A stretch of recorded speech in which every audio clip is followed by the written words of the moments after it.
গত 16 বছর আন্দোলন সংগ্রাম করে অনেক গুম হয়েছে, খুন হয়েছে, বিচার বহির্ভূত হত্যাকাণ্ড করেছে। গত 14 বন্যা আন্দোলনে এই আপনাদের ওসি সালাউদ্দিন কি পরিমাণ ক্রসফায়ার দিয়েছে আপনারা ভুলে গেছেন? এই আওয়ামী লীগ দোসররা এই ওসি সালাউদ্দিনের সাথে মিশে আমাদের বিএনপি, যুবদল, ছাত্রদল সহ অঙ্গ সংগঠন নেতা কর্মীদেরকে জড়িয়ে দিয়েছে। আজকে তাদেরকে নিয়ে যদি কেউ আসে, তাদেরকে নিয়ে যদি কেউ চলাফেরা করে, এই যে সাথ দিবেন আপনারা? না, কোনোভাবে সাথ দেওয়া যাবে না।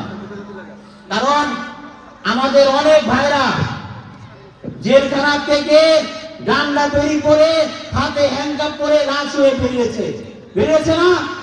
অনেক ভাইরা বেরিয়েছে, কি ভুলা যাবে না। আমাদের বিএনপি ভারপ্রাপ্ত চেয়ারম্যান কি বলেছেন? দীর্ঘ 16 বছর আন্দোলন সংগ্রাম করে যারা নির্যাতন সহ্য করেছে, যারা মামলা হামলা জর্জরিত 60 লক্ষ নেতা কর্মীদের উপর মামলা দিয়েছে স্বৈরাচারী সরকার,